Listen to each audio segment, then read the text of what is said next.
year is 2004, and I am just born. Bars.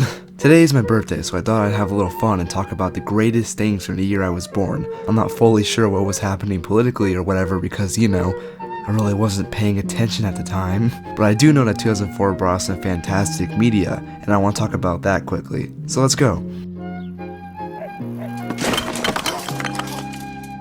In 2004, we saw the birth of several beloved shows such as Ned's Declassified School Survival Guide and Lost, which is still held as one of the greatest long-running shows of all time. In 2004, we were graced with 3 of the greatest movies of all time. Spider-Man 2, arguably the greatest superhero movie ever made, Shaun of the Dead, one of the greatest fucking comedies ever made, and a directorial debut for Edgar Wright. And finally, we got one of the greatest movies ever made, Napoleon Dynamite. Napoleon Dynamite basically defines Gen Z and represents what life was like growing up for us. This movie is made about us, for us. And by that I mean I can't think of a single movie more quoted by my generation. This movie was groundbreaking when it came out, and it's still impactful to this day. I'm hard pressed to think of a more cultural defining movie than this one. The cult status of this film is incredible. Everyone who has seen it either liked it or loved it. I can't begin to tell you how many Vote for Pedro shirts I've seen in my life. This film is basically Gen Z's Forrest Gump. And whilst you might say that's not much of an achievement,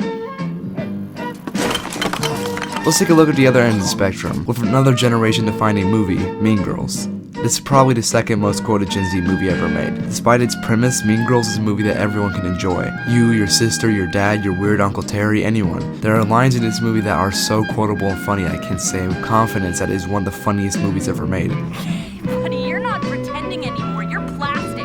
Cold, shiny, hard plastic. One thing 2004 was good at was capturing what it feels like to be young, and both these movies captured 2 different perspectives perfectly. And who can forget Shrek 2 and Spider-Man 2? 2 of the greatest sequels of all time. And also who can ignore the absolute bangers we got when it comes to gaming? Halo 2, Half-Life 2, GTA San Andreas, Sims 2, Fable, and so many more. So many fucking sequels. A lot of these games are not only year defining, but some of the greatest games ever made that are still icons to this day.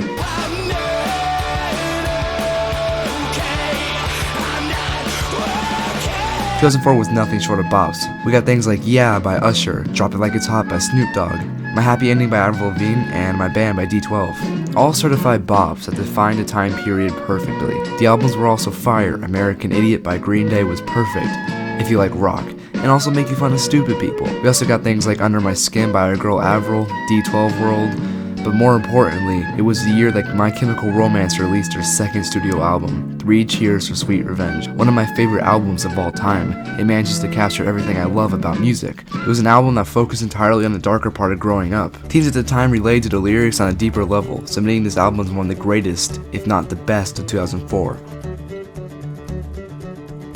2004 was a great year to be alive. It was a year that shaped what it means to be Gen Z or a younger millennial. It was a generation defining year that I'm happy to have been born in. I wanted to make this video 4 minutes long to coincide with the number 4, but I might as well have made it 2004 minutes long to really appreciate everything we got that year. That joke didn't land like I thought it would. But in all seriousness, I could talk about how much I love everything we gained this year. But chances are you were there yourself. So yeah, 2004 was a pretty dope year, except for the fashion.